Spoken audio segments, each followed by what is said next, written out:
मैं आज आपको एक गुह्य रहस्य बताने जा रहा हूँ।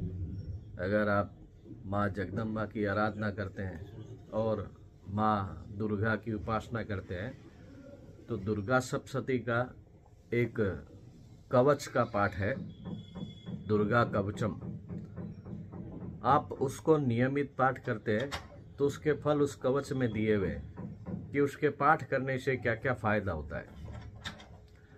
कवच को आप शुद्ध संस्कृत में अगर नहीं बोल सकते हैं तो आप नियमित रूप से उसको हिंदी में भी पाठ करें, उस कवच का पाठ, तो आपको उस कवच का पूर्ण लाभ मिलेगा। और हिंदी का पाठ करने के बाद में आपको समझ में आएगा कि कवच का पाठ कितना फलदायी होता है और कितना अच्छा होता है। उसमें आप देखेंगे कि मार्कंडेय जी ने सबसे पहले कहा है, ओम यद गुह्यम परमम लोके सर्वरक्षाकरणम नृणाम यन्न कस्य चिदाख्यातम तन्मे ब्रूहि पितामह।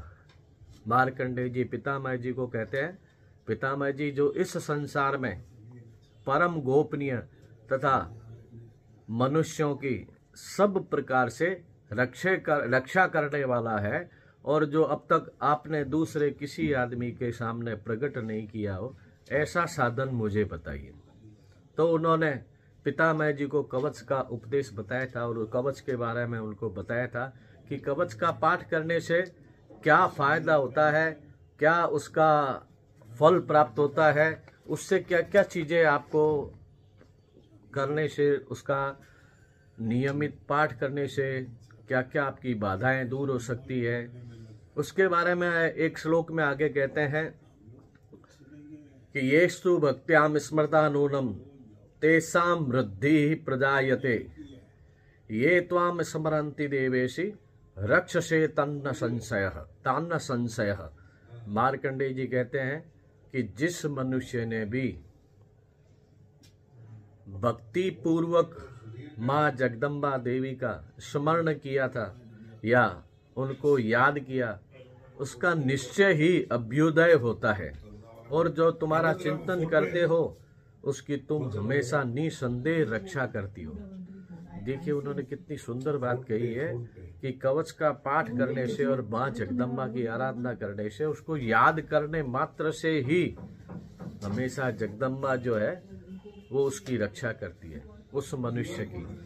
कवच का पाठ मैंने कहा था ना, बहुत गुणकारी होता है। कवच से क्या क्या फायदा होता है। कवच में मार्कंडेय ऋषि ने आपको बताया है कि आप कब कब किस प्रकार से आपकी माँ जगदम्बा आपके पूरे शरीर की, आपके परिवार की, आपके अंग के एक एक शरीर के अंदर के अंग हैं, जितने रोए हैं उनकी पूर्व पश्चिम उत्तर दक्षिण ऊपर नीचे जितनी भी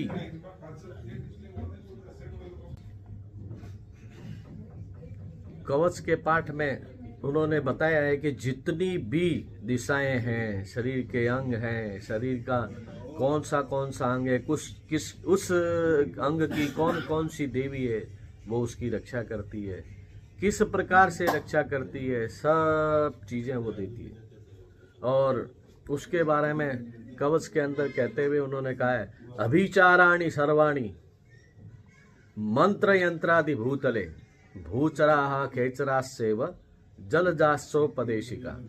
यानी कवच का पाठ करने पर पृथ्वी पर जितने भी तंत्र मंत्र के षटकर्म है, मारण, मोहन, विद्वेषण, स्तंभन, वशीकरण जैसे तंत्र मंत्र के जितने भी अभिचार के प्रयोग होते हैं या जितने तंत्र मंत्र के प्रयोग किए जाते हैं, वे इस कवच को पढ़ने मात्र से या हृदय में धारण करने से उस मनुष्य को जैसे ही वो देखते हैं तंत्र मंत्र के प्रयोग, वो अपने आप स्वतः ही नष्ट हो जाते हैं। आप सब माँ जगदम्बा के दुर्गा के कवच का करने का प्रयास करेंगे तो मैं आपको एक निश्चित रूप से ये बताता हूँ कि दुर्गा का कवच बहुत ही गुणकारी है और करने से उसका फल निश्चित मिलेगा। माँ जगदम्बा की आराधना हमेशा फलदायी होती है। तंत्र मंत्र में सबसे ज़्यादा बढ़िया जो होती है वो दुर्गा सप्तशती का पाठ करने से होता है। इसके आगे का तंत्र मंत्र, वैसे तंत्र मंत्र की परिभाषाएं अलग अलग है, तंत्र मंत्र अलग अलग है, अलग अलग अपने स्थान है सबके, लेकिन माँ दुर्गा सप्तशती, माँ दुर्गा का पाठ, सप्तशती का पाठ जो है उसका सर्वोच्च स्थान माना जाता है। ये तंत्र का सबसे बड़ा साधन है जो स्वतः ही घर में बैठकर गृहस्थी भी इसके द्वारा अपने घर की, परिवार की, धन लक्ष्मी की जो है वो रक्षा कर सकता है। और माँ जगदम्बा की आराधना करके अपने परिवार की रक्षा कर सकता है और परिवार के लिए अच्छा जो भी अच्छे साधन हैं उनको उपलब्ध करवा सकता है। ये पक्का वास्तव में मैं हजारों बार सत्संग कर चुका हूँ। जिनके घर में किया है वो आज भी लोग मुझे याद करते हैं। कई लोग तो ऐसे हैं जो हर वर्ष एक नियमित रूप से वर्षों से अपने घर में सत्संग का पाठ करवाते हैं और उनको फल मिलता है। देखिए, फल कब मिलता है? जब आप पूर्ण विश्वास और श्रद्धा से कोई कार्य करते हैं। जब आप श्रद्धा से कार्य करेंगे ना, उसका पूर्ण फल मिलेगा। ये एकदम सत्य बात है। बाकी अगर आस्था नहीं है तो आप कुछ भी कर लीजिए, आपको कुछ नहीं होने वाला। ये सब खेल आस्था का है।